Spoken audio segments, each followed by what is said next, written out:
Hello and welcome to the fifth and last lecture of this section. Interestingly, this is also the last lecture of this course. And here we will learn about one of the hottest topic right now in the industry, and that is AWS Lambda. So what is AWS Lambda? AWS Lambda is one of Amazon's serverless compute platform. So serverless is right now a hot cake in the industry, and you must have heard about this term. Here's AWS Lambda's logo. So by serverless, it seems that it means absence of server, but this is a misnomer. Serverless doesn't mean absence of server. Serverless compute allows you to build and run applications and services without thinking about servers. Serverless don't require you to provision, scale and manage any server. What is AWS Lambda? AWS Lambda lets you run code without you provisioning or managing servers. So that's what serverless means. You pay only for the compute time you consume. There is no charge when your code is not running.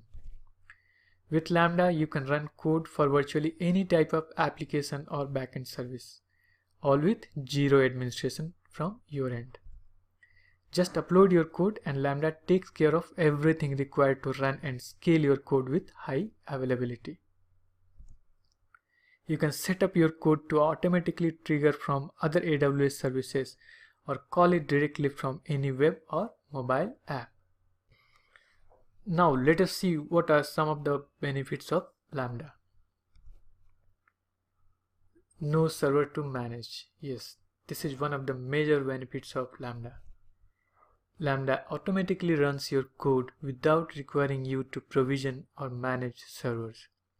Just write the code and upload it to Lambda. So no need to worry about server capacity or RAM or CPU or anything of that sort. Continuous scaling.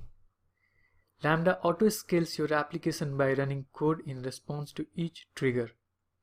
Your code runs in parallel and processes each trigger individually, scaling precisely with the size of the workload. So based on the size of your workload, based on your traffic, it will scale up or scale down. That is, it will grow or shrink based on your traffic. You don't need to worry about it at all. Sub-second metering. So Lambda is not about hourly, daily or monthly billing. It's about billing of 100 milliseconds, that is 0.1 second to be precise. With Lambda you are charged for every 0.1 second or 100 millisecond of your code that executes and the number of times your code is triggered. You don't pay anything when your code is not running.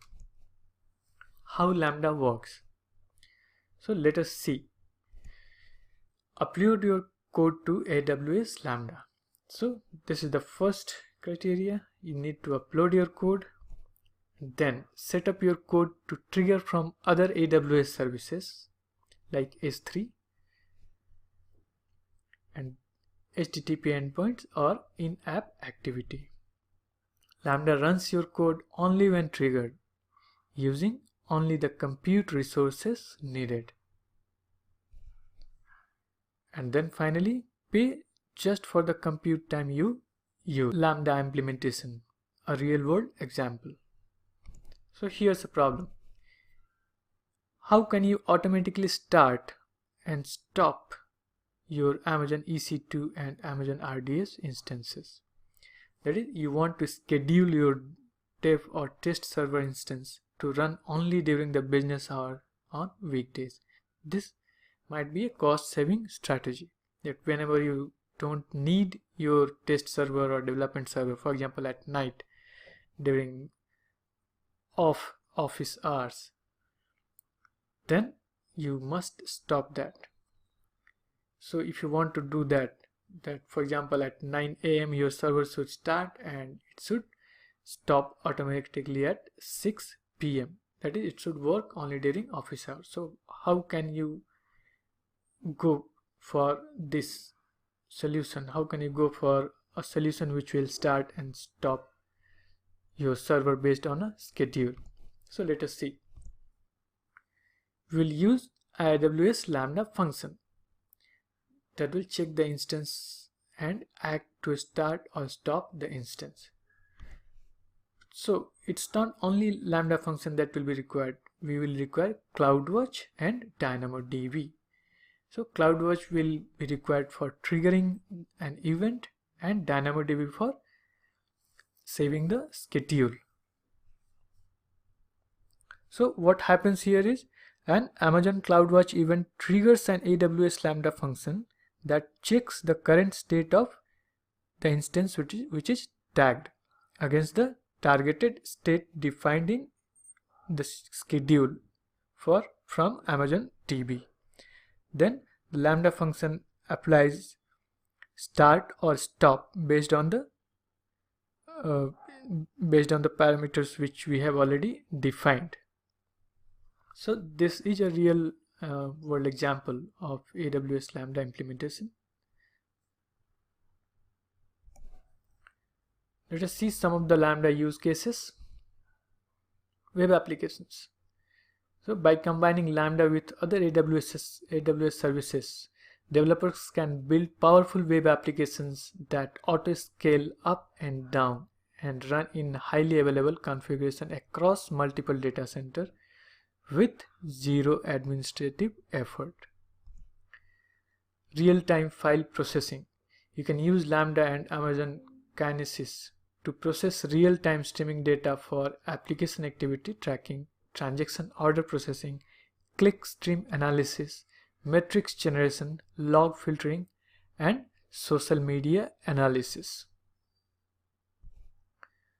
Extract, transform, load, that is ETL.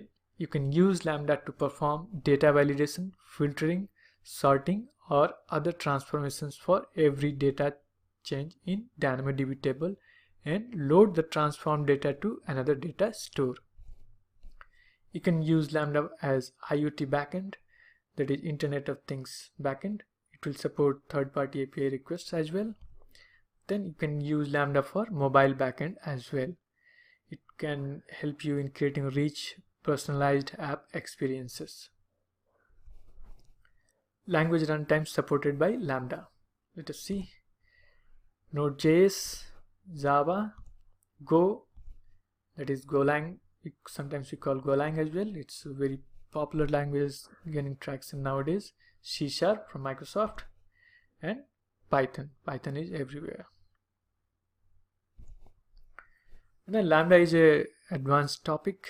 So as this is a basic course, I think this was good enough to excite you to go ahead and explore it more. You can explore it at awsamazon.com/lambda. So thank you and congratulations. Now you have the required foundation to go ahead on your exciting and lucrative journey as an AWS engineer. All the best.